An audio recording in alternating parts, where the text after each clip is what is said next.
is that here, like myself, are doing online work, it interrupts in the connection. The rain and the thunder somehow um, makes a lot of hassle in the connection of the Wi-Fi connection. I mean, so I hope that I won't be cut as I go through my presentation this afternoon. And I would like to give a shout out to again to Rosalie Faune for again watching anak-anakan ko po yun, for watching third in a row for this week. And I had a misinformation of giving out my last talk for this week would be, I thought it was tomorrow, but as I checked my schedule and I was reminded that it should have been, that it's today.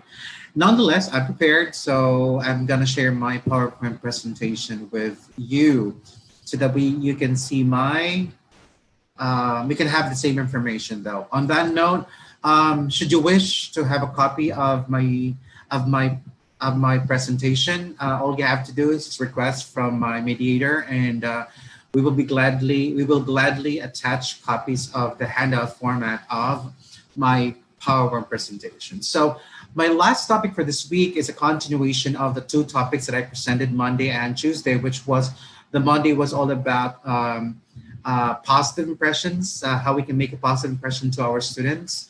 And for the Tuesday topic was on mindset, or how we can have a good mindset or a growth mindset towards online education or distance education. Right now, I'll be giving practical tips on the things that I've been doing in the past years as an educator and as a consultant for schools like the Sisters of Mary and Aquinas before.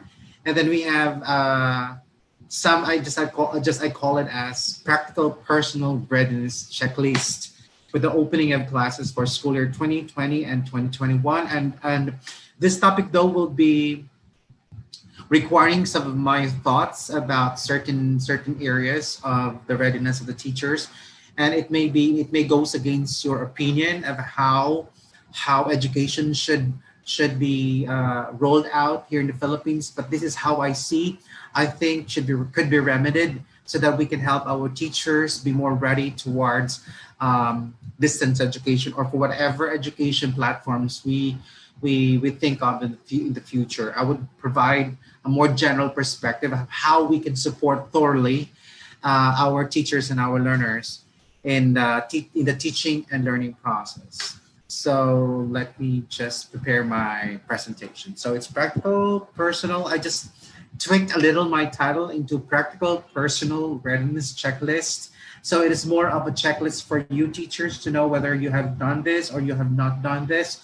And if not, at least you still have enough time to do something about that. All right. So again, I would like to share my outline for the flow of my presentation of my ideas this afternoon, and I hope you're getting the hang of it. But come September, I will have another change of an addition to my flow of presentation. But as for August, I added an introduction where it's focused more on identifying and busting myths on the topic that I'm supposed to discuss. And right now, I'll be focusing on identifying and busting myths on readiness of teachers.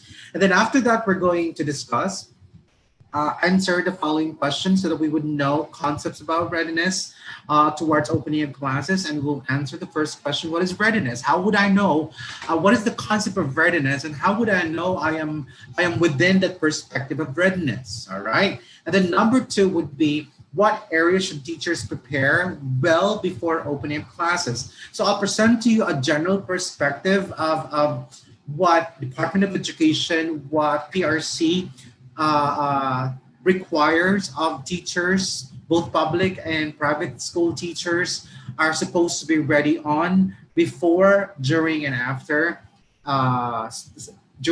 before and during and after the school year. And I will identify and I will give my own opinion which of those domains that PRC and Department of Education has required from our teachers and administrators out there to fulfill are, I think, which should be the most important thing to focus on. All right. And then we'll go on to the last question during our discussion would be how could teachers prepare themselves on negotiable and non-negotiable learning conditions? I will provide to you what are those non-negotiable, meaning these are the things that you should do first before others are to be taken care of. Otherwise, if we keep on, if we are not able to identify which of those are non-negotiables and those are negotiables, then we will probably fail in the course of the implementation of the school year because we have to start with the non-negotiable towards the negotiable conditions of learning, teaching, and learning. And then finally, I'll be ready to entertain questions and clarifications of some big concepts that we have entertained throughout the discussion. So if you have questions along the way as I discuss some of the concepts and answer the questions, do not hesitate to key in your questions and clarifications on the comments box below.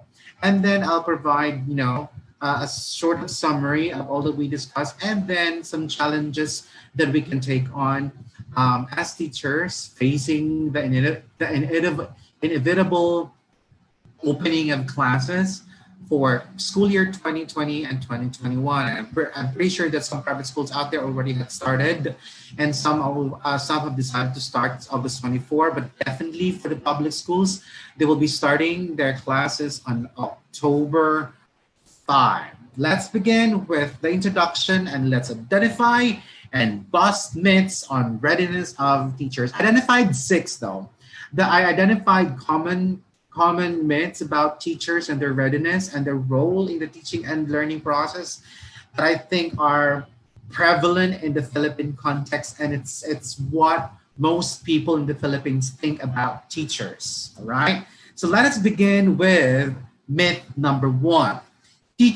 Myth number 1 is teachers complain too often about pay. A lot of people would say that a lot of people who are not from the non-teaching field would say a lot of teachers complain so much about their pay when the government already did something to compensate and to raise their salary, and yet there's a lot of complaints coming from teachers. I think it's not the salary.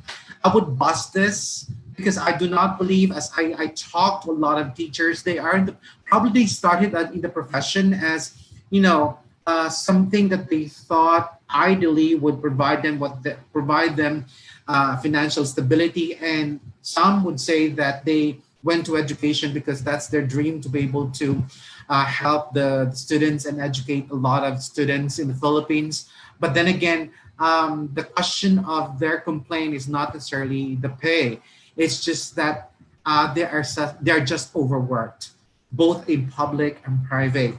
So their complaint is not necessarily because of the pay. It is because the effort and time that they devote for preparing for classes, for delivering lessons, and for making reports and delivering reports to the students and to school heads, to the division office, and to the other offices that require those reports are so overwhelming, to the point that a lot of teachers would say, are these efforts and these demands from us equitable to the salary that we receive from the Department of Education, or just receive from the private school, or receive from the government?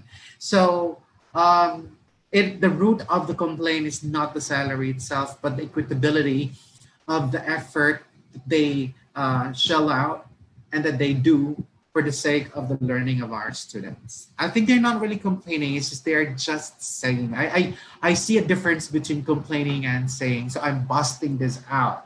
I know the hearts of our teachers in the Philippines. I've talked to them, most of them, and I know that their hearts are pure in their intention to educate their students, even if they think it's more of salary. But I do believe in the recess of their heart, they have this genuine love for helping kids to become better and receive quality education. So I'm busting statement number 1. The let's proceed to statement number 2. Let me arrange the way I said. So let me bust statement number 2. So it says teachers only teach because they can't do anything else. I would say bust this out, because I believe that the saying that cannot do is not right, because a lot of teachers go to teaching Excuse me, I have a dog here and on momento. Okay, so the teachers only teach because they can't do anything else. I believe the teachers have been thoroughly trained during their in-service training, and by their practice yearly, they practice their teaching, and that they become well engrossed, and their skills improve in the process.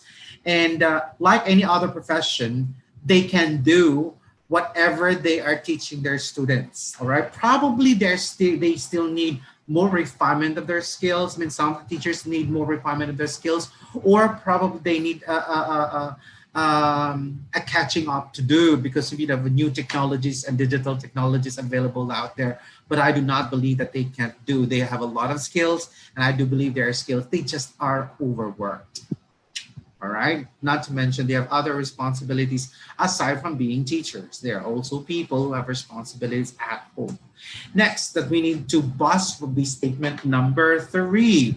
Teachers are responsible for my child's education. A lot of parents would say that that's why I'm sending my children or my child to school, so that you take care of them and that you educate them so that they become better individuals, educated and learned individuals.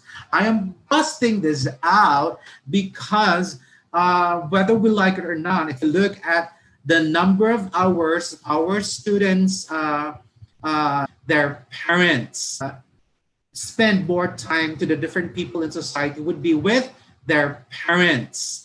Hindi mas malaki ang oras na ginugugol ng mga estudyante natin na kasama among schooling. They have had enough years, years from their parents. Educators in the lives of our students would start from their parents. And therefore, if our students enter school with, a little erroneous concepts about things, about ethics, about certain knowledge, certain information, I would say that it came from the family or the community that they were raised from. So teachers are not responsible. They're not the sole responsible for your child's education. They are partners. Okay, let us not give them the sole responsibility. Teachers are partners of parents and the community to help these institutions, the family and the community, mold the minds of our students towards becoming contributing members of society. Hindi agad-agad na naging ganito ang tao, kasalanan ng teacher. Naging ganito ang tao, kasalanan ng school. Wait, bakit? School lang ba may contribution? No. So we are busting out statement number 3. So let's proceed to statement number 4. Nagbas na ako agad. Aside ko muna. Teachers are not like real people. A lot of Filipinos believe that teachers should be teachers all the time, wherever they are and whoever they are with. I believe that we have put teachers in the Philippines at a pedestal that they can no longer breathe. Teachers are real people with real needs like anybody else, with real problems and like anybody else, and with bills to pay like anybody else. So just because your kids or our teachers are at school doesn't mean that they are gods or demigods. They are also people. They commit mistakes. They also have hang-ups in life. So we also need to understand the teachers, not just because they are just teachers. It's because they are human beings. So I am busting out myth number 4. All right. And then we have myth number 5. Let me read that. Teachers don't mind grading, okay? In fact, it's no big deal. A lot of people say, ano ba naman yung mga teacher na nahirapan pag-correct nga lang pag-compute ng grade, nahirapan pa. It's not an easy task. In fact, of all the responsibilities of teachers, grading and evaluating the learning progress and the results of students' performances in all of their performance tasks, and even during their summative tests, are one of the most difficult tasks that teachers will have to overcome. In every school year, every year, every day of their teaching career life. So it is really difficult. So again, we need to understand why some of our teachers are having need more time to compete for your kids' grades and so on and so forth, because our teachers don't want to commit mistakes as far as reporting the progress of your kids' learning progress is concerned. So I'm busting that out. It is not, they don't mind, they do mind. It is difficult. All right. Finally, statement number 6 that we need to bust out would be good teachers have no trouble keeping a class in line. A lot of people would say that if you're not able to handle the behavior or the learning behavior of your students in the class, then you're not a good teacher. I beg to disagree. There are times that teachers struggle so much, even good teachers or the best teachers struggle at certain point of their teaching career in a school year, because the behavior of students are not constant. It changes every now and then. In a span of 1 year, some of the students will have changes of the behavior, and a lot of teachers have been good in managing the students' behavior on the first quarter, would struggle somehow on the second or third or fourth. So there's no clear path as far as classroom management is concerned. It is always a constant adjustment of teachers towards changes of the behavior of our students. Therefore, it is not a single determining factor that if our teachers are able to manage a class, that means they are good teachers. Or if our teachers are not able to manage their classes or their students in a classroom, then our teachers are not good teachers. Non sequitur. So I'm busting that out. Okay. So to answer the question, to answer why we busted out the 6 statements as myths, let's now proceed to our discussion. So I just pre-identified 3 questions for us to understand today. So let's now answer question number 1. What is readiness? Okay. We need to understand the concept of readiness, and I got the definition from most of the dictionaries and some of the Edutopia from a lot of researchers from Columbia University, from Stanford University, and some universities, and defined readiness as just one concept as readiness is a state of being fully prepared for something, meaning individuals would know that they are ready for something or for a task or for something that they need to do because they have well prepared themselves, not just on things that they need to use, but also mentally and emotionally. I will not discuss the emotional readiness and the mental readiness because I already discussed those. The mental readiness would be the mindset of our teachers towards online and distance education, which I discussed just this Tuesday. And the emotional readiness, that would be my topic Monday, which was on the perception and positive impression of making a positive impression from our students, of teachers. I mean, teachers making a positive impression on our to our students. So the point here is I will focus more on other factors aside from emotional and mental readiness. All right. So, but the point of this definition of readiness is the state of being. So as we have discussed in the previous 2 sessions this week, that we have the behavior, our actions, we need to prepare ourselves in actions, and the actions would relate to things that we need. And then emotionally, meaning are we ready emotionally to are we positive towards the new challenges of the new way we're going to deliver our lessons to our students? And then our mindset. Do we have the proper belief system, the proper knowledge for us to be able to traverse over the demands and the conditions of distance education? All right. So I'll focus more of the academic side. Okay, academic side that teachers should be ready on. And if you want to know more about how you need to mentally prepare for the opening of classes, please review my session this Tuesday on the mindset of teachers towards distance education. And if you want to know more about how you can help yourselves or your co-teachers prepare emotionally, you go to you review my topic just this Monday on positive impressions of teachers, making positive impressions of teachers to their students. All right. So these are the things I'll be using the domains that PRC and Department of Education has articulated to all sorry to all teachers in the Philippines that they should be prepared on. Okay, not just in the opening of classes, but basically uh, during the course of their teacher professional career days. So number one would be content and knowledge pedagogy, meaning our teachers should be prepared about about how to teach the subject and the information and the knowledge that comes with the content, and meaning that our teachers should always be updated in terms of changes or new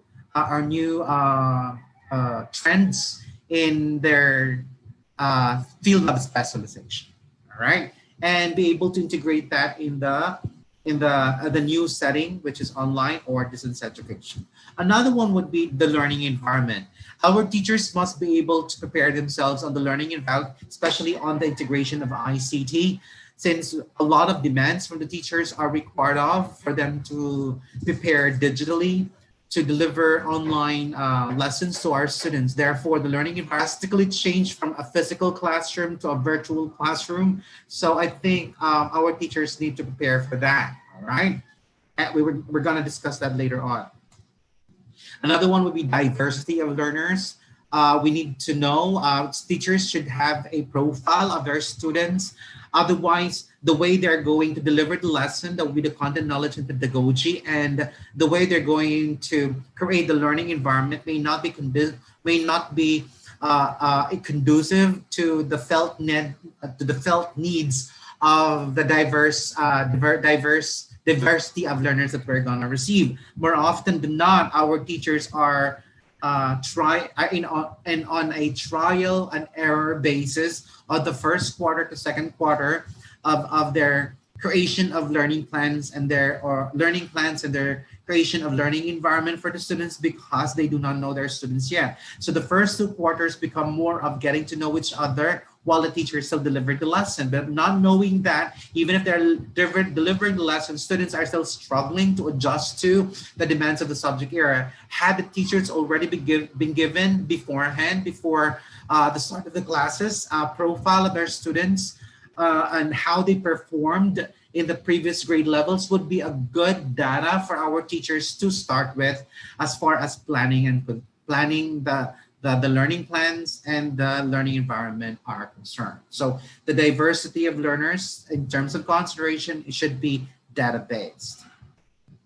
Next would be curriculum and planning. I'm sorry, I think one of the information that should be also included in the student profile for our teachers to consider in their planning would be the literacy profile of our students. Who are among our do I have students who are struggling readers? Do I have students here who are struggling with mathematics? So these are information that teachers should be privy with, so that they can duly and appropriately come up with alternative activities for students with struggling reading skills, or who are struggling with reading, or struggling with writing, struggling with other skills, and struggling with mathematics, which definitely would affect the way they attack the learnings in the subject area. So importante po yung nakapasok din po sana ang literacy profile ng mga bata. I think our students have taken a lot of Phil Erie. I think that should be forwarded to the receiving teachers. All right. Next would be the curriculum plan. These would be the scope and sequence as to what are the standards, the learning competencies to be taught in a certain week, and so on and so forth. I believe this has already been given out to us by Department of Education, by the MELCs, and previously by the K-12 CGs. Only that the way it should be planned is downloaded to the regional office, to the division office, so that they can help the schools and the teachers to contextualize this curriculum plan to the context of the students. Hopefully it was done well, but could probably talk about that, and I'll show you some of my suggestion how it should have been better Should have been a better way of delivering the curriculum plan to our teachers. Next would be assessment and reporting, and that is one of the areas that our teachers should be ready with. So our teachers have already some templates to just accomplish and how it should be reported. I believe there are already templates for our teachers to use as far as assessment is concerned, and e-class records are concerned. But I think our teachers need more training and more time on how do we report numeric and descriptive results of our students' learning progress. All right. And then we have number 6, community linkages and professional engagement. I think our teachers are required to attend trainings and all and be involved in the community. And of course, with certificates, all over and above the academic responsibilities, school responsibilities, learning responsibilities, they have also responsibilities on community linkages and professional engagement. Wow, that's too much. And then we have the last one, which is professional growth, personal growth, and professional development, where our teachers will have to retool themselves regarding, philosophies of teaching and by attend philosophies of teaching, pedagogical approaches, and new trends in education. They can do that by attending a lot of trainings. That's why PRC is requiring CPD from our teachers when they renew their license. Although it has been lowered down to just 15, I think just 15 credit units, it still is a huge responsibility for our teachers, knowing that they're still coping with a lot of changes happening in our education system. All right. So here's my takeaway for question number 1, the readiness of our teachers. For our teachers to really be ready for distance education and help them be academically ready for the opening of classes, we need to provide them with support. So I am suggesting our takeaway for question number 1 would be provide teacher support. In the private schools, what we can do is that we can provide perhaps, halimbawa lang po, alam po natin na hindi naman magagamit sa school year na to ang mga desktops, ang mga PCs sa ating computer labs. Why not, instead of financially overcapacitating our teachers with budgeting from their low pay from your school or from the Department of Education or for the government, instead of taking away that percentage from their salary of buying laptops and for connections, why not instead of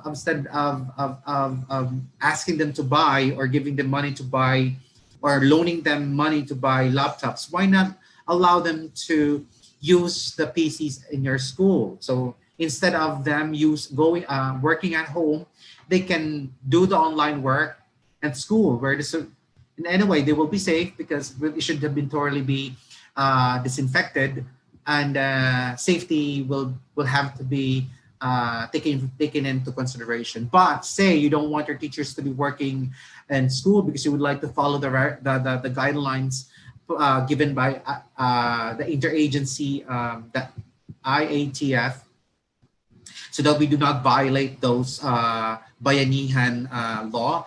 I think we could probably allow our teachers to bring the PCs and just be responsible and accountable for its use, and whatever happens to it along the way, they will have to pay for it. But the point is, at least they can have something that they can use at home. All right, just a suggestion though. All right, so these are thoughts we could probably think of.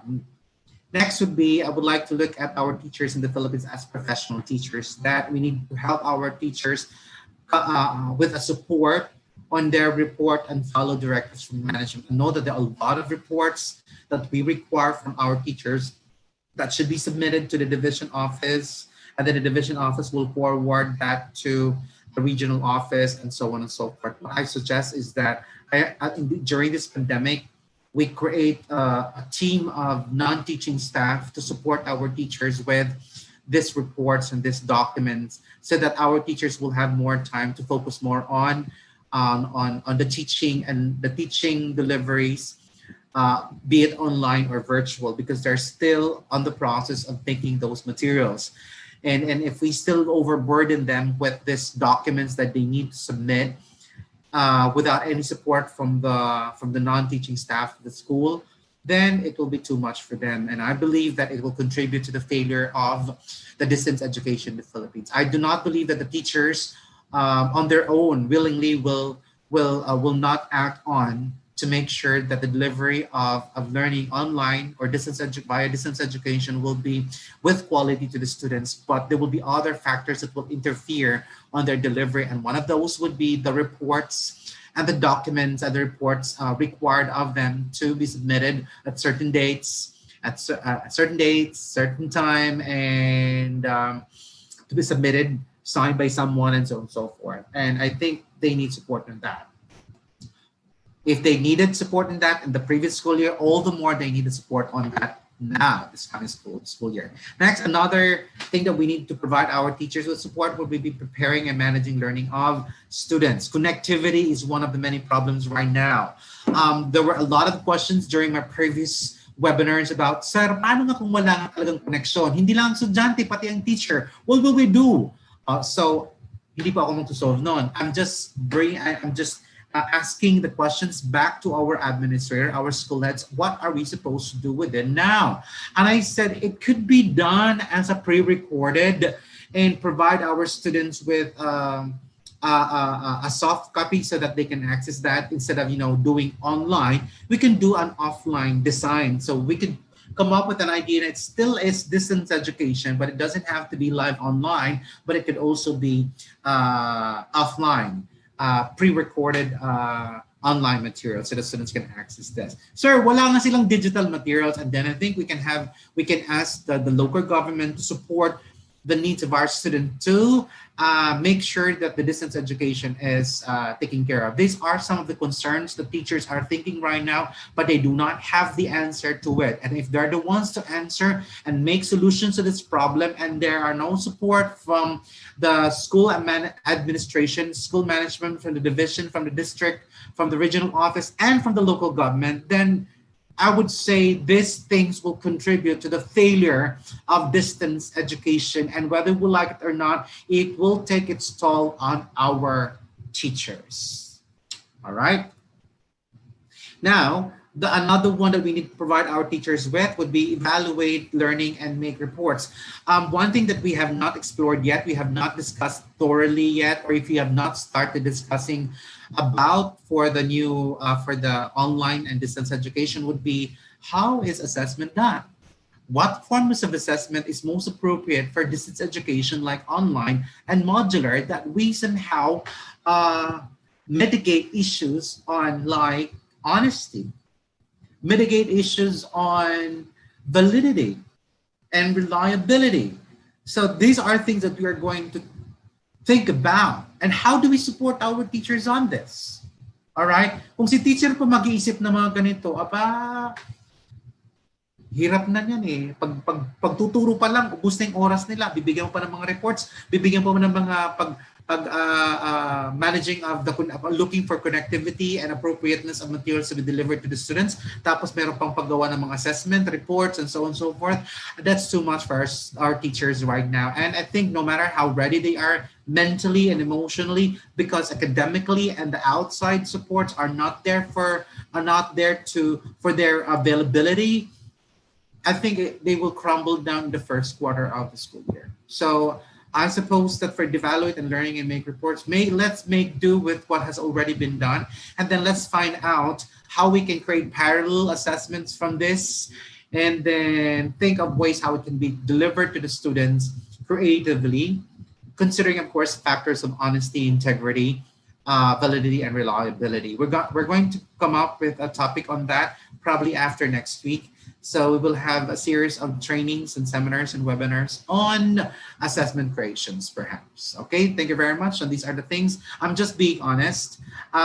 These are the things that we did for the Sisters of Mary. We came up with supports to our teachers because I believe, as a consultant, academic consultant for schools, I believe that stressed teachers lead to stressed learning and teaching process. And if the teachers are stressed, automatically it will come out in the teaching process.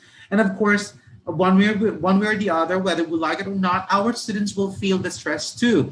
And the stress becomes a vicious cycle. And at the end of the day, we keep on blaming our teachers when at the end of the day, be as an administrator, as part of the division office, what technical support and academic support have I provided for my teachers in the field who are actually doing the real action of teaching and learning in the distance education for the school year 2020 and 2021? Just saying. All right. Another takeaway would be is to consider our teachers as individuals too. Hindi lang po sila professional teachers, hindi lang po sila teacher, mga tao din sila na mayroong mga responsibilidad sa mga bahay-bahay nila. All right? I don't understand why some school heads are too unwavering about time of teachers. May mga oras, may mga pamilya po yan. Hindi yan kagaya natin. Kagaya po ako, wala naman ako talagang nuclear family of my own. I just have my brother's family and my dad. But because it's not my primary responsibility is to my profession and to my congregation and to my confraternity. Teachers are not like us, like myself, my situation. Some of them have a lot of kids. They have responsibilities. And on top of that, they have responsibilities to their parents and they're still alive. So, minsan kasi, nangyayari kasi sa Pilipinas, they become effective teachers but they are wasted members of their families. So parang nangyari na, bakit ang dami mong naturuan ng mga estudyante na magagaling pero hindi mo naturuan ng maayos ang anak mo? Di ba ang sakit nun para sa mga teachers, na mga magulang din? Parang sampal yan sa mukha nila. To me, it's being inhumane to our teachers who we're not providing them with avenues and opportunity to strike a balance between their personal life and their professional life. Can just say, sabi ng ibang mga individuals, hoy, 6 hours na nga lang sila nagtuturo, di ba? That's face-to-face interaction. Yan lang kinitingnan ninyo. Hindi nyo alam kung gaano katagal ang oras ng pag-prepare ng materials na deliver. Ang pag-deliver ng 60-minute na lesson, siguro araw ang ginugol ng teacher para mag-research at gawin ang materials na yon. And that was face-to-face. What more, this demand on distance education, it will take more than the preparation of face-to-face. Because there are other considerations that teachers need to take on in making sure that learning online and distance would be effective. And not to mention that they still probably need more orientation and training about the conditions and all other aspects of distance education. It's just that we just, push them immediately into the ocean of a new frontier on learning deliveries. Not to mention, they are not just members of their family. They are individuals who need more time for themselves. Kaya nga po, para sa akin kasi ang teacher na walang masyadong oras para sa sarili, they become boring. Why? Because they have no time to help themselves improve. They have no time to make themselves happy. Hindi po natin sinasabi na dahil teacher ka, wala ka ng karapatang magsaya. Hindi pwede. They are individuals who have emotional needs, recreational needs, and they need, kaya nga mga teacher na sabi ko, sana meron man lang palibreng sine man lang para, kagaya po sa mga senior citizen, dito sa Cavite, meron pong, I think buong Pilipinas, may palibreng sine. Sana may palibreng sine sa mga teachers man lang, yung mga licensed teachers man lang, o kaya may proof man lang na nagtutuna teacher talaga siya. Mayroon man lang mga ganun man lang na to somehow make them feel that they are also being taken in consideration as an individual. Okay, I'm just saying, I think the local government right now should realize ang mga frontliners ngayon ay hindi lang po ang mga police. Papasok na ngayon ang maging number 1 ulit na frontliner ang mga teachers. And makakalimutan na naman ng pag-take care ng ating needs ng mga teachers po natin. Sana, I'm just hoping. Anyway, I was hoping that we have better politicians. Just, wishful thinking. So we have answered question number 1, what is readiness? And the takeaways that we have is that we need to support our teachers in 2 aspects, as professionals and as individuals. In terms of readiness, I think our teachers are just thinking of being prepared as professional teachers, but have you prepared yourselves as individuals? Have you prepared yourselves as your parents and your family towards what would be the demands of your time towards the new platform of delivering lessons? Kasi baka maubusan ka na naman ng oras para sa mga anak mo and so on so forth. At then pagkatapos kahit nasa bahay ka lang, nakakapagod talaga pa rin. I tell you, I'm working at home, but the bedroom is just adjacent to this room. But after sessions like this, after online meeting, I feel so tired emotionally and mentally because a lot of emotions are at role and at play in an online platforms like this, and it's even more demanding than a face-to-face interaction. All right, so let's answer question. Areas should teachers prepare well before opening up classes? All right, so let's go back again to the domains of this is from the PPST. That's the Philippine Professional Standards for Teachers. These are the things that we need to prepare ourselves. But here's my suggestion for the preparation, the things that we need to be prepared of. Hindi po lahat na ito ay kailangan natin i-prepare. Although these are the things that, the PRC and Department of Education wants us to be prepared all the time. But as far as, being able to be ready for this coming school year, there are only things that I need to point out that we should, pay more attention to.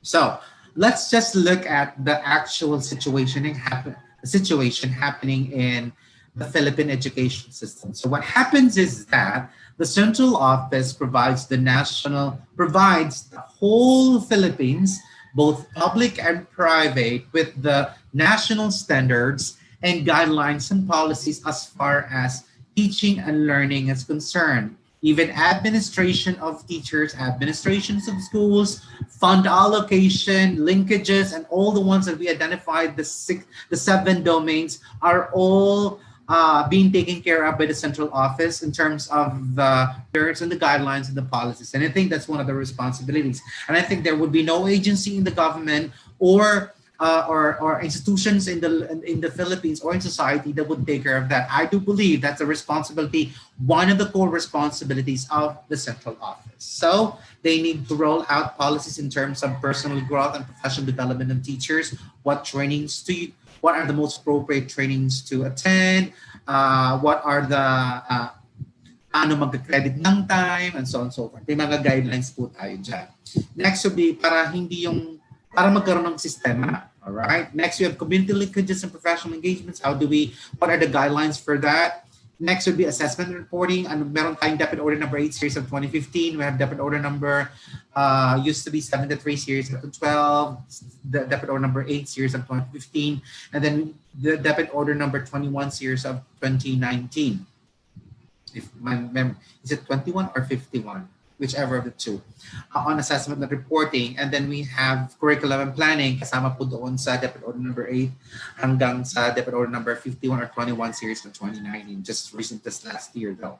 Okay, galing po yan lahat sa Department of Education Central Office in the form of department orders. Okay, and then they are downloaded or articulated to the regional offices, and the regional office would articulate down to the, I'm sorry, my camera is blocking my slides, to the division and district office, and the district office will have to relay down to the school offices, and finally, i-relay sa teacher na si teacher lahat ng gagawa. Kung anong mga sinabi ng mga ng central office, at the end of it, si teacher lahat ang gagawa at siya ang kawawa. Pag hindi niya nagawa ang mga reports na to, kawawa siya. Kung hindi naman din siya makapagturo dahil kailangan niya tapusin ang mga reports, kawawa pa rin siya. So ano na po ang gagawin ng mga teachers natin? What's happening right now with one of the many downside of the K-12 rollout, I'm not saying it's the K-12 program itself, but the rollout, the way the mistrust, I call it as the mistrust of the rollout. the mistrust of teachers in the process of the rollout of the K-12 curriculum. It's somehow given our teachers, we have taken a lot of time from our teachers to do more documentation and reports as proof of their teaching, because of, again, of our mistrust of our teachers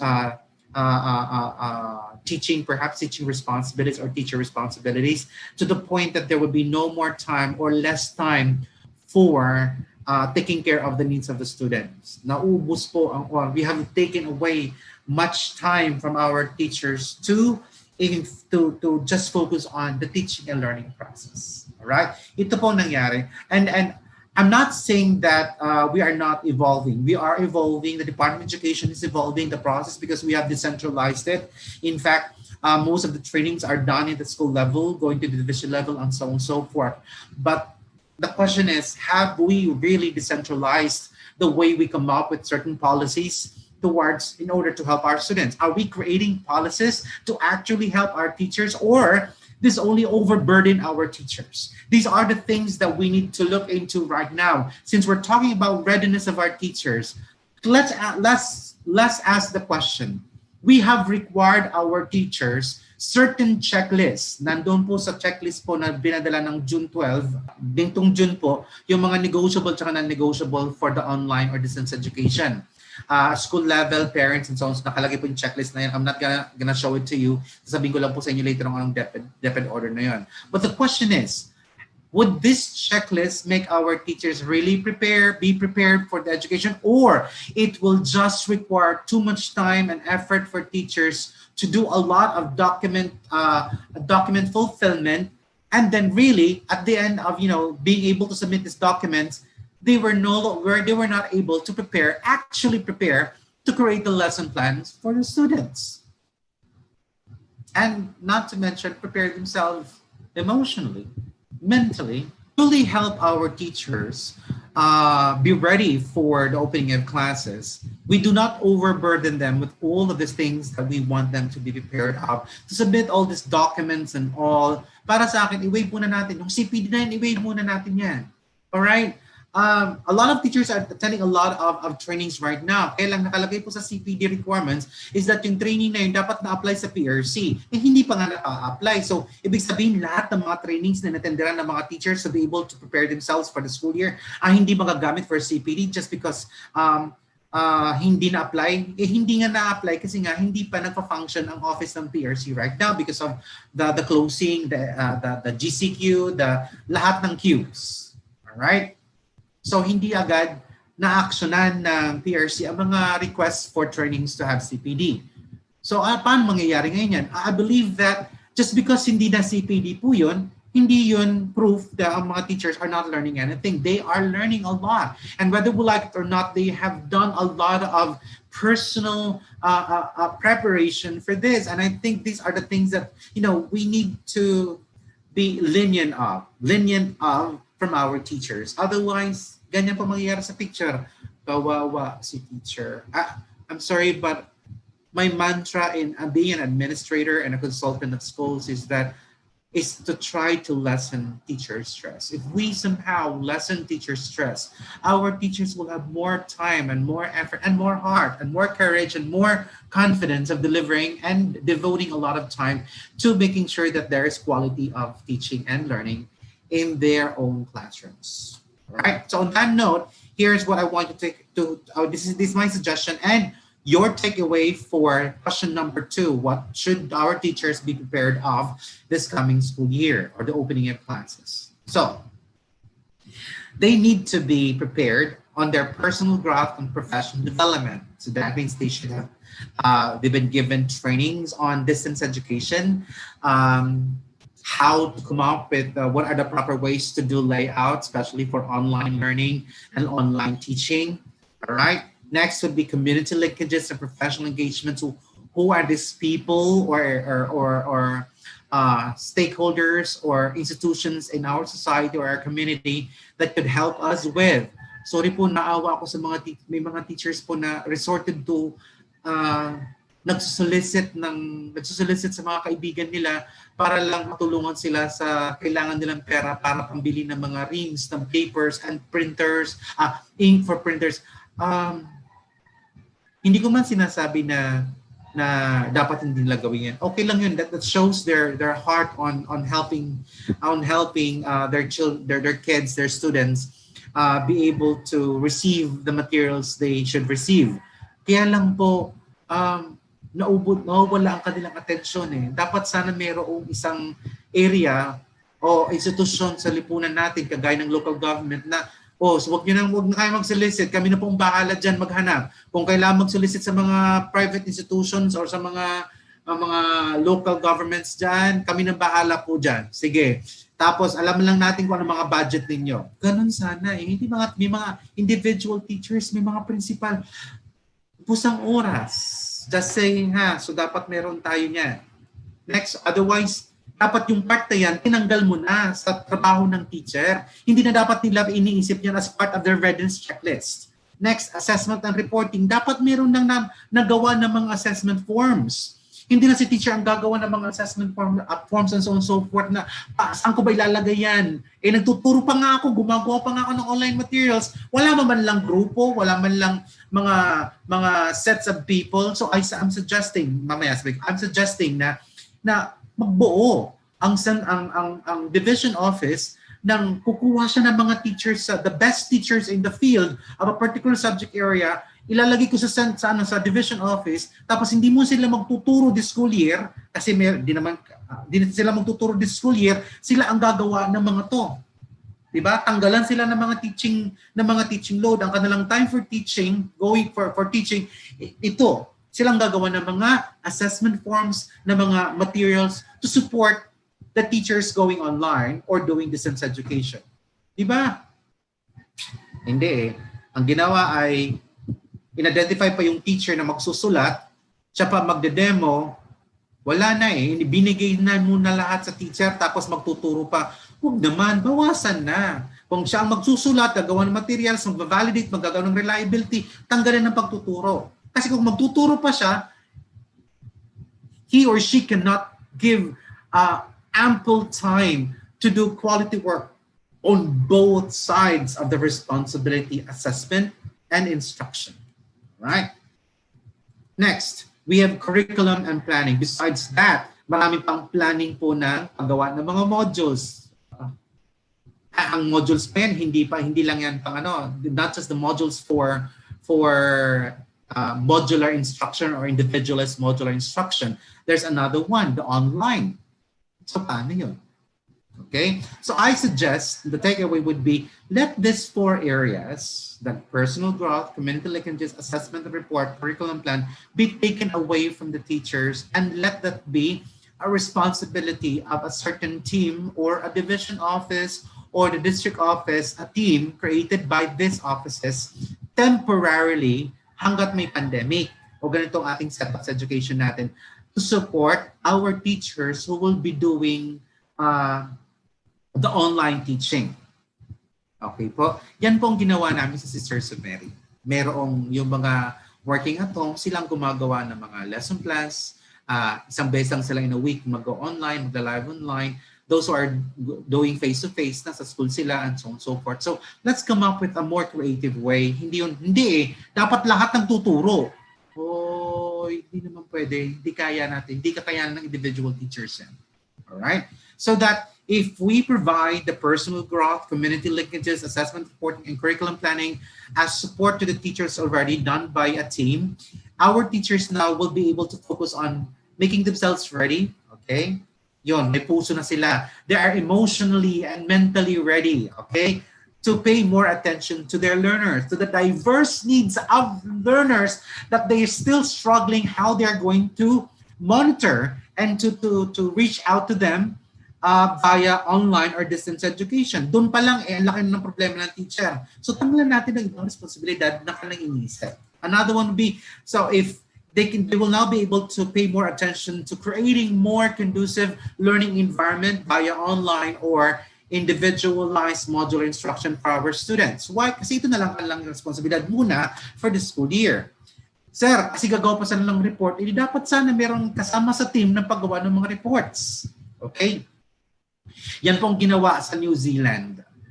Sa New Zealand, they have this whole team creating the curriculum and modules. And then the teachers are allowed, kung kunwari may mga modules silang pinagamit sa mga, they call it as curriculum in a pocket. Okay? So hawak-hawak nila po yun, tapos nandun na po ang tutur nila, anong module, anong page, and so on and so forth. But the teachers are allowed to make certain modifications depending on the needs of the diverse needs of the learners and the learning environment. Only that, pag may binago sila doon sa mode of delivery, sa curriculum ng binigay sa kanila ng team, nagawa din sila ng team, may note nakalagay doon sa side ng kanilang curriculum, what modifications teachers did to deliver this at ano ang conditions bakit siya nagbago. Alright? So, magandang ginawa ng New Zealand dahil the classroom teachers are now able to focus more on delivering the curriculum that has been planned by a team, an assessment done by a team, but they are still allowed to make certain modifications of deliveries kasi nga silang nakakaalam ng mga estudyante nila. So kung may mga modifications, isusulat lang nila kung anong ginawa nilang modification, tapos anong replacement na activity na yun, provided that it's still satisfy the identified or target learning outcomes. The point is, nabawasan na ng planning si teacher. Nakafocus siya ngayon on adjusting to the needs, adjusting the curriculum, adjusting the modules to the needs of the learners and the demands of the learning environment and the demand of the content pedagogy. Wala pa si teacher doon. Hindi pa siya nag-iisip ngayon kung paano siya mag-adjust. Nandito pa siya sa paggawa ng curriculum plan, paggawa ng lesson plan, paggawa ng module, paggawa ng assessment forms, nandun pa lang siya. Wala pa siya doon sa iniisip niya. Dapat nandun si teacher sa tatlong areas na yon. How the teacher can modify the learning plans, assessment forms to the needs of our learners, contextualization, and then modification to the learning environment, and then of course what the technology would best deliver the content knowledge and what pedagogical modification will be done with the integration of certain technologies. Nagkaroon na po ako ng discussion on content knowledge and pedagogy and the learning environment, how we can, what are the basis for selecting appropriate technology. That was a week ago. Practical ways how to enhance learning of students in distance education or online education. So you may want to go back to that. Okay, so that's our takeaway for number 1 for question number 2. So takeaway number 2, here's my suggestion again. So teaching, ang suggestion ko po ay gayahin po natin yung ginagawa sa New Zealand, ginagawa sa Singapore, na ang ginawa nila ay sa gitna ng kanilang pagpaplano, ang una nilang ginagawa ay grassroots. They collect ample, sufficient data of teaching and learning conditions of teachers and students in the field.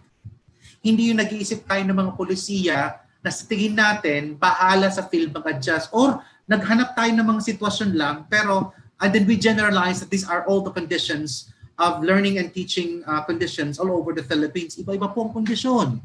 May mga kondisyon po ang mga teacher ay ilang bundok at dagat. Mayroon namang dagat, o ilog ang sinusuong. Meron ba tayong mga conditions na ganun?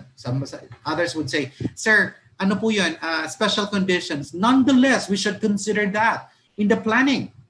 Dahil kung hindi natin consider yun, kawawa si teacher. Pag kawawa si teacher, kawawa ang mga estudyante. Right? So these are the things that we need to consider. Let's gather and collect ample data from the field. Yan po ang ginawa ko sa Sister Samer before I designed the curriculum or suggested an appropriate design for the curriculum of the Sister Samer. I requested the sisters to allow me to be immersed in the school program of the 4 campuses. In-observe ko mga teachers, nag-observe ako sa study time ng mga estudyante, and so on and so forth, for me to know exactly what are the needs of the teachers and the students to make quality learning happen. Meron ba tayong team? Sir, trabaho po yan ng mga EPS sa division. Ginagawa ba yun? Sir, nag-observe po sila. Is that to get data of the needs of the teachers or to evaluate the teachers? baka iba naman po ang ating perspektibo ng pag-observe sa class. It must be two process. It is also to evaluate our students, but also to look at the needs of teachers and students to have a quality interaction between the teaching and the learning process. Kung ang tingin lang po natin is evaluation, then mali nga naman ang ating educational rollout. So, on that note, needs analysis dapat ang ginawa ng school. Ano mga pangangailangan? Ngayon na, para matulungan ang readiness ng teachers, ito yung suggestion ko po. Needs analysis po ng school. Ano mga pangangailangan ng mga teacher? Kailangan ng computer and so on and so forth. Alright, so yan ang ating gagawin. Yan ang paplanuhin natin ng buong school. Hindi yan, teacher mag-submit kayo ng plano nyo. Yung isang teacher, isang school? Siya ba ang school? Alright. Di pa ako galit, sorry. Ramdam ko lang po talaga ang nangyayari na dapat ang design natin for this school year would be kung ang teacher dati ay nasa ibaba, siyang sumusunod sa mga direktibo sa taas. Dapat ngayon dahil sa distance education pagbabago, binaliktad natin ang disenyo. Inuna natin ang pangangailangan ng teacher at estudyante. All the rest ng mga offices in the government support that. Now, with that design, we could ensure the readiness of our teachers. Ngayon, kahit sabihin nyo po na, Sir, iusod pa natin ng October 5. Sir, iusad pa natin po hanggang December. I will tell you that our teachers will not be ready for this kind of education kung hindi natin tutulungan sila talaga. So on that note, needs analysis po, the school should do a needs analysis of the needs of our teachers on all aspects.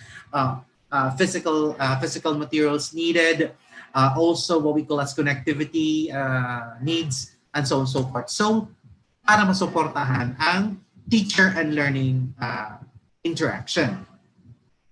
Then the school office should articulate these needs, the division office and the district office, para masuportahan din ng division district office dahil hindi kakayanan ng school lang yan. Kailangan ng support ng division and district to support the teachers and also to support the school offices. All right? Now, next, the division district office in its bureaucratic format should also articulate those needs analysis from the field or grassroots to the regional office so that the regional office could probably come up with videos kasi pwede naman ang regional office kasi mas malaki ang budget po nila or mas marami silang access to consultants. Sila na po ang ng mga consultant. Okay, ma'am, pwede po ba kayong gumawa ng mga videos, ng mga lectures na ganitong topic tapos ibaban? Pwede naman po sana nagawa yun eh. Willing naman po ang mga professors sa colleges. I hope I'm willing to do that. Yan. To provide, yung record videos tapos yung ipapadala sa baba para ipapa-embed na lang sa mga teachers. I think the regional office and the division office have more access to content experts, okay, than the classroom teachers, okay? So that once the regional office know about this felt needs or the needs analysis from the grassroots, they can now come up with support to the needs of the school and the needs of the district. And then finally, bureaucratically, the regional office should articulate it to the central office so that the central office can come up with, policies and guidelines for the curriculum planning that should have curriculum planning, assessment reporting, community linkages and professional engagement, personal growth and professional development to support the teacher and student learning, the quality of which, and also to support the offices that support the teachers, school offices, division, architect. Just imagine if these three huge offices, the school, division, regional office, and central office are all in one, in supporting, in thinking of how they can help the teachers and the students right now in the new platform of teaching, instead of requiring them of many documentation and preparation na puro lang tayo sulat ng mga requirements, pero ano bang gagawin nila? Asan ba ang modules? Na sana, nandun na sa kanila ngayon. I'm just saying, it's just that our design of I know that the BESRA, basic sector BESRA, basic education sector reform agenda, and under that we have SBN, the school-based management, has already decentralized provisions of decentralizing management of learning and teaching and all other aspects of the aspects of education to the field. Pero the way we manage our offices are still the same. Kagaya pa rin po ng dati. Kayo pa rin ang nasusunod. Hindi yung teacher at ang mga estudyante ang nasusunod. Baliktad po. Ano ba talaga ang mga office ito? Para saan pa talaga ang mga office ito? Para kayo po ay mag-report lang? I agree. Yeah, should report. But the report should be, was the program we provided for the teachers and students successful? Programang binigay. Anong programang inisip natin para makatulong? O anong mga ni-require? Baliktad nangyari ano ba ang mga pina-require natin sa teachers? Si teacher nang gumawa ng lahat. Yun pang ibababa sa taas. Teachers are not ready. Alright? So that should be our takeaway for, 2 takeaways for my question number 2, what should? So ulitin po natin, dapat si teacher nakafocus lang talaga sa teaching and learning process. Right now, all others must be provided as support by the school, by the division, by the regional office, and the central office. Ano po yung mga yon? Ito po yung curriculum plan, assessment, community linkages, personal growth. Kayo po dapat magawa nun. Kayong 4 na offices. Alright? So, let's now have the last question. I'm sorry, the takeaways are all my personal analysis of what's happening right now and how I see should be done. And sasabihin nyo, sir, ginawa nyo ba yun? Yes, that's the design that we did for the Sister Samara, and it's working. And we're not saying it's 100% okay, but remember, it's a journey towards refinement. So every now and then we're refining. But the point is we are alleviating some of the responsibilities of the teacher so they can focus more on the teaching. Okay, so the last question would be, how could teachers prepare themselves on negotiable and non-negotiable learning conditions? All right, so let's now identify what are those non-negotiable conditions. The non-negotiable conditions are, of course, the curriculum and planning and assessment and reporting. Those are non-negotiable. Nothing can happen if the curriculum plan and assessment designs are not are not taken care of first and foremost. That's why the central office already downloaded to the field the curriculum designs through the MECs, okay? The MECs, susunin po natin. And then the assessment report will still be using the DepEd Order number 8 series of 2015 and DepEd Order 21 series of DepEd Order 21 or 51 series of 2019. I've forgotten which of the 2 numbers. So check nyo na lang po. So yan po ang nakalagay doon. So ang mga teachers now, because of that, taken care of, are now focusing more on students and the learning environment and the content pedagogical approach. So here are the things that teachers should prepare. So ang ating non-negotiable po ay yung binigay ng DepEd. Hindi pwedeng meron tayong ini-skip sa curriculum, hindi pwedeng hindi natin sinusunod ang DepEd orders na. Those are non-negotiable. What are things that should be prepared, that teachers should prepare that somehow along the way it's negotiable? Nababago po kahit paano kasi depende sa responses ng mga estudyante. So, provided that the non-negotiables have been given as support to our teachers, the curriculum planning, the modules, all the materials, the assessment and report systems via online or be it via modular approach or print approach, ibig sabihin, binigay na po ng mga office para sa teachers. Hindi lang pinoproblema. So, ito po ay non-negotiable. Okay? The teachers now can, from the non-negotiable, be able to prepare for the negotiable elements to prepare. One would be the modules. The modules, I believe, should be prepared, especially for the pandemic right now, gradually, like quarter 1. Tapos from the quarter 1, we will look at whether it was effective or not. Wag nating i-require ang mga teachers to finish all the modules for the whole school year. Because hindi pa natin alam kung ano ang magiging epekto, anong reception ng mga estudyante sa ating ginawang mga modules. Baka ayaw nila ng pictures, baka ayaw nila ng layout sa ating print module, or baka ayaw nila ng ating graphics sa ating online, or ayaw ng mga bata sa boses. So we need to know during the first quarter, non-negotiable negotiable muna po yung mga delivery modes at saka the materials because we do not know how it will be received by our students. On that note, dapat meron pong team na ibubuuin ang division office to monitor getting feedback from the end users of these materials. Okay? So ano po dapat ang titingnan, end user sa mga estudyante po natin.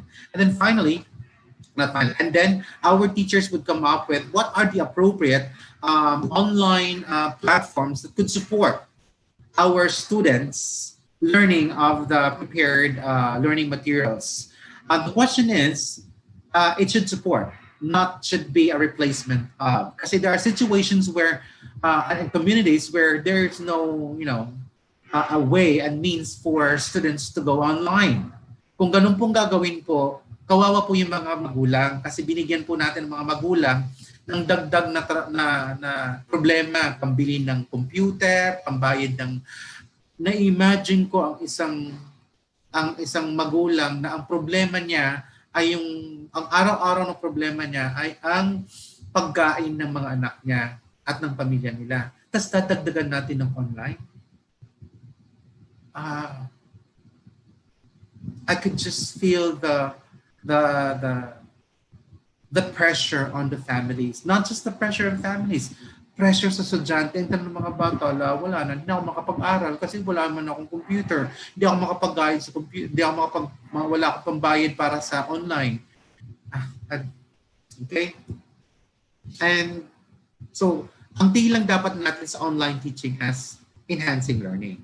If it does not support the availability of these technologies in the community and the homes of our students, then the online teaching should not be made available for our students.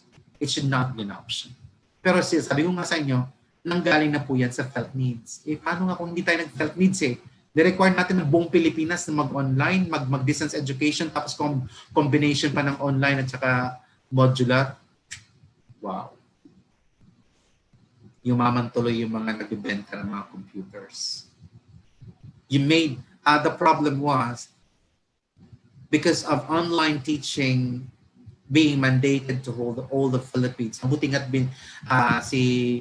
our secretary later on said that we will have more digital, more modular approach, a modular print approach to distance education. Kasi kung dati ay may combination of modular at online, we have required the use of Wi-Fi and connectivity and laptops and digital technologies.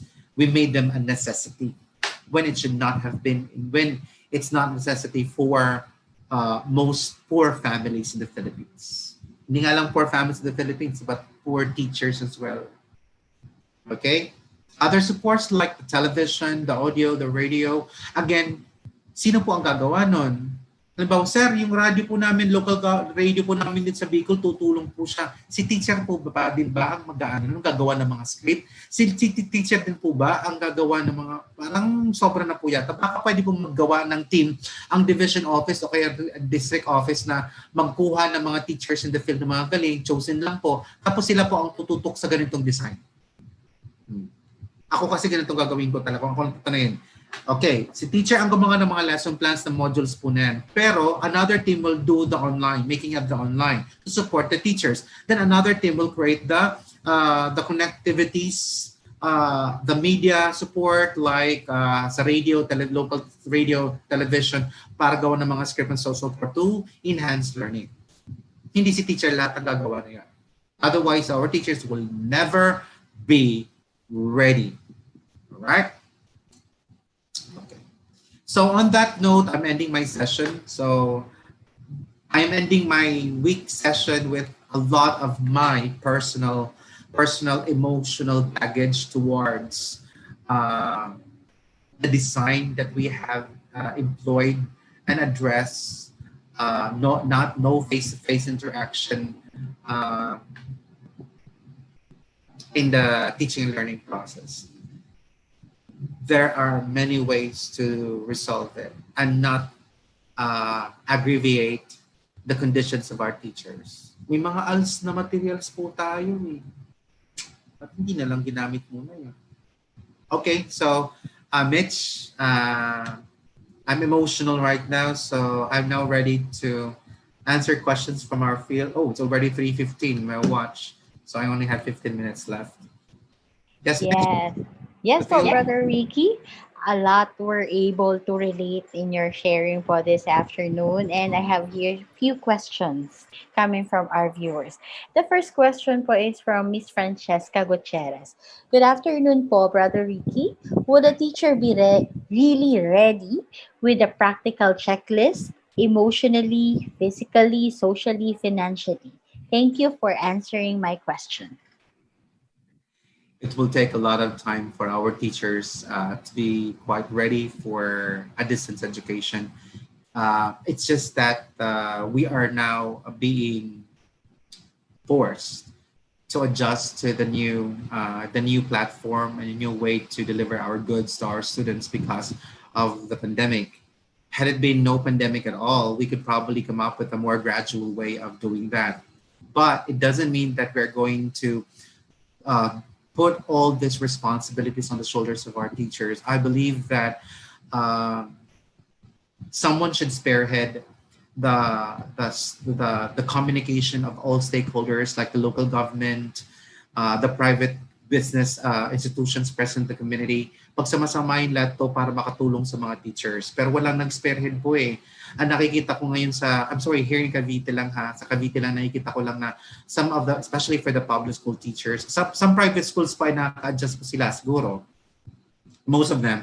But in the public school teachers where a lot of responsibilities are on the shoulders of our teachers, financially, emotionally, mentally, heads, the division office, especially the EPS, should do something about, and the division superintendent. Kaya lang, sa Pilipinas, nagbago tayo, nag-reshuffling eh.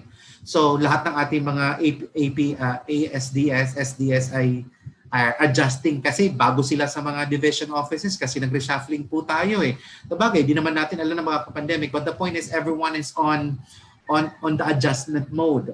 So sana po meron pong talagang mag-spearhead na matulungan ng teachers na alam po natin na ito ang mga pangangailangan ng mga teachers po natin. Ano man lang kausapin natin ang mga governor na gawa ng paraan na kung wala mang connectivity, kagaya po dito sa Cavite, sabi ni Governor, gagawan daw niya ng pagtaas ng magkaroon ng connectivity. Wi-Fi connectivity? What about the others? Pero just imagine that, the connectivity, kung sabay-sabay po mga estudyante, sabay-sabay ang mga teachers, would that be enough? I think not. Online is only one of those platforms. In short, we could have prepared our teachers with a lot of, prepare our teachers by just allowing them to focus on the delivery.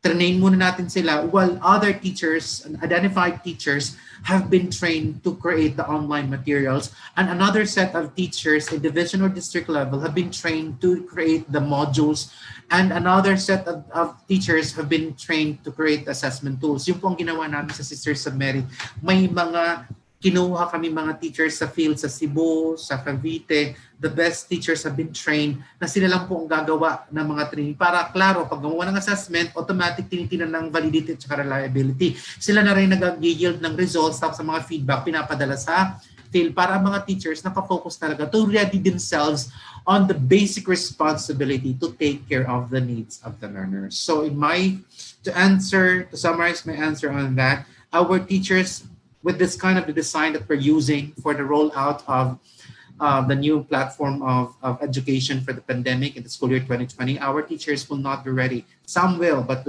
others will falter and will struggle so much to the point that it will hinder them in delivering quality education to our students. Kasi may monitoring pa tayong pinag-usapan dyan. Mahirap pa yun. So I hope that the school heads, the division office are thinking beyond the classroom situation, where they should also go beyond things like connectivity, digital materials needed, not to mention copyright. Kasi mga teachers kailangan protected sila sa copyright. Meron pang ginanon na sana nakipag-usap sana ang regional office o kaya ang central office na kinausap ng mga publishing houses na patulong sana sa publishing houses na sana ang copyright magawa ng paraan. Kawawa mga teachers kasi baka silang kasuhan kasi one of the many problems with online and distance education is copyright infringement. Sorry, but that's my honest answer to the question. Thank you po, Brother Ricky. Next question po is from Miss Zenaida Bacongalio. Pagtatanong lang po, pag hindi kami nakasulat ng lesson plans, Dahil may milk naman, are we punishable? Thank you po. Depende po sa inyong kung ano ang binaba po sa inyo ng na responsibility ng inyong division office. If the division office have already downloaded to the schools that the responsibility of making lesson plans, individual lesson plans, are to be done by individual teachers and not collective efforts of teachers, then you will be punishable for that. Depende po kasi yan sa initiative ng division. There are some division offices, ang ginawa po nila ay they identified teachers. Let's say mathematics po for grade 7, they identified few best grade 7 teachers on mathematics to come together to write the lesson plans of the modules and exemplars. And then yun din po papagamit sa ibang teachers. So mga teachers will be given an orientation how to use the materials. Again, there's no clear design how the division offices will do the rollout. So kayo pong nakakalam kung paano po binigay sa inyo ang mga guidelines na yun. Thank you. Okay, pa for our last question is from Ma'am Pasita de Jesus. Is classroom teacher observation still needed in online teaching? Yan nga pong sinasabi ko. Yung kasama, ang observation po is kasama sa monitoring sa sinasabi ko. Paano nga gagawin yun? Baka naman si teacher din ang magpuproblema noon. Sana nagawa, dahil nga na iba ang platforms, the platform of delivering the lesson, mababago din ang platform ng pag-deliver ng mga assessment tools and monitoring and evaluation tools and reporting. So on that note, hirap na nga si teacher sa pag-isip kung paano niya kagawa ng lesson plans at paano niya i-deliver in distance education mode ang kanyang plinano. Tapos andito pa paano pa ang pag-monitor ng learning. Sino mag-evaluate? Will they be evaluated on the classroom observation tool using the face-to-face o may bagong evaluation tool? Sana napadala po sa atin yun na mas maaga para nakita po natin. Kung wala naman po, may perspective po sana, i-wave muna natin yun. I-wave muna natin yun. Magkaroon po tayo siguro ng simple evaluation from students instead of, the evaluators who are coming from our school heads. I think the best evaluation of our delivery, of our learning delivery would be from our students. So the question is meron ba tayong tool on that? Kung may tool ba, orient ba ang ating teachers na bigyan po tayo para kasama po kasi yun ng evaluation and monitoring tool po. Kasama yan sa mindset ng mga teachers, dapat they should prepare themselves. Ay, kailangan pala ganito na pag nag-deliver ako online, may prayer, may ganito, may ganyan, and so on. So I have to call my attendance calling. Ano ba yun? Have we just digitized the face-to-face interaction, or there are things that have been waived for the sake of lack of connectivity or some of the conditions? We have forgone some of the entries in the classroom observation evaluation tool. That I cannot answer po kasi wala pa po tayong feedback from our officials who are in charge of that. Pero para sa akin kasi dapat i-modify po yun and should be given in advance to the teachers kasi that should be one of the things that they need to be mentally and emotionally prepared for. Thank you. For answering the questions of our viewers. Of course, we proceed po to your last reminders to our viewers. You know that I always have, last reminders. I apologize again for my outburst, but again, I'm ending my week session with my own ideas and how some of our offices could have helped our teachers kasi kahit pa yan yung ng October 5, kung hindi pa rin natin natulungan on those aspects ng ating mga teachers, wala pa rin po. There's no point of moving it until December kung hindi natin titingnan kung ano lang talaga dapat ang responsibilidad ng mga teachers. But on that note, so I apologize for my outburst, but I'm just being honest with my observation and being honest with my suggestions how it could have been done better. Okay? And here are my conclusions, applications of tying loose ends and acceptance challenges for all of us educators. So one would be the best teaching comes about from having good learning plans, all right? That consider diverse needs, other performance in the previous grade levels. Hindi pa nga po natin nare-refine ang portfolio assessment na nakalagay po sa DepEd Order number 8. Tapos dadagdagan pa natin ng responsibilidad to with the new distance education delivery, mode of learning delivery. So sana po yung cumulative po ay may mga taong nagagawa na po for our teachers so that when they receive their students of their new sets of students for this school year, come with it would be the summary results of the students na they're receiving, kung ano ang kanilang ano ang kanilang learning progress, so that the teachers will be able to come up with an informed lesson plans. Kasi ang ginagawa ng mga teachers natin ngayon, ang lesson plans po nila ay hypothetical kung ano dapat ang estudyante na meron sa grade level na to. All right? But not the more concrete based on the actual level of the students that they will be receiving. From these considerations, the learning plans and learner's background, the teacher can appropriately and creatively design a learning environment, be it online or offline, conducive to effective teaching and learning process. So, ang sabi ko po, these are my suggestions po, considering po na yung mga non-negotiable, yung curriculum plan, yung assessment form, yung mga training sa inyo have been taken care of. Hindi po ako nagmamalaki, pero siguro po I thank Vibal a lot for providing the teachers with what we call as the support, pedagogical support, training support, professional growth support through the webinars at libre pang binibigay. Kahit pa paano natulungan po nila ako para mag-transcend from my traditional way of delivering my talk to an online topics. So we will be able to focus more on the 3 R's aspects: how to teach our subject, how to take care of the needs of our learners, and how to prepare for our lessons. Itong 3 areas na to, if all other things have been considered and taken care of by a team created by by the school or by the division, or whichever office they think should impose that or spearhead that. And finally, like other first days in your life, okay, your first day as a teacher in your new learning environment, especially for online and distance education, will have you feeling excited and anxious in equal measures. Parang mixed emotions of excited ka to try new one, pero at the same time, kabado ka kasi may effective ba? O ano kayo mangyayari? Will it work or not? So these are the things. Hindi natin alam kasi nga it's kind of new for all of us. Okay? And then here's just what I want to say. Don't worry too much, though. Even experienced teachers, like, ako po, nauna nga lang siguro ako sa inyo na mag-online kasi because of my work. But I have to be honest with you, every time I go online, it's always a different experience. I'm always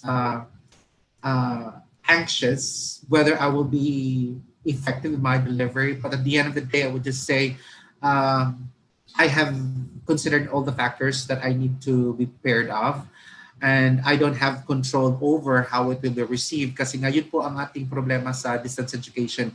We do not know the effects, the immediate effects ng ating ginawang materyales sa end ng mga estudyante po natin. So it is very important for us to come up with, monitoring is sole responsibility of our teachers, but a synergy of efforts of the school administrators plus the local government. Kasi nga, to be honest, nakakatakot na po talaga ang condition ng COVID-19, and hindi na natin alam kung saan natin makukuha ang COVID-19 na yan. So please let us support the Department of Education in terms of its program for distance education to keep our students and learners and teachers safe in their respective homes, but also with that demand from our teachers and students to go online or to do distance education also requires certain support to them so that they can do their responsibilities really well. To me, to be able to survive this pandemic and this coming school year, it cannot be solely be on the hands and the responsibilities of the teachers. I do believe that it is a more of a collaborative efforts of parents, local government, and the DepEd office officials from the school level to the central office level, and all other government agencies that could provide support to the quality delivery of learning of our students for the distance education in the school year 2020 and 2021. With that, thank you very much for learning with us, and thank you very much for being patient with my emotional outburst of such an issue regarding the readiness of our teachers for for the opening of classes. And I hope that I can see you again next week for our new series of trainings. And hopefully, we will be coming up with webinar topics and series on assessment and evaluation, so we can provide you with ways, creative ways, how we can create assessment tools together. We can build them and overcome our struggles on the assessment and evaluation side of distance education. With that, thank you very much and good afternoon, and have a nice day ahead of you. Thank you. There we have it. In behalf of Vibal Group Incorporated, I would like to thank you, Brother Ricky, for being our speaker this afternoon. It is always an insightful, inspiring learning session with you. It is an honor to have you with us today.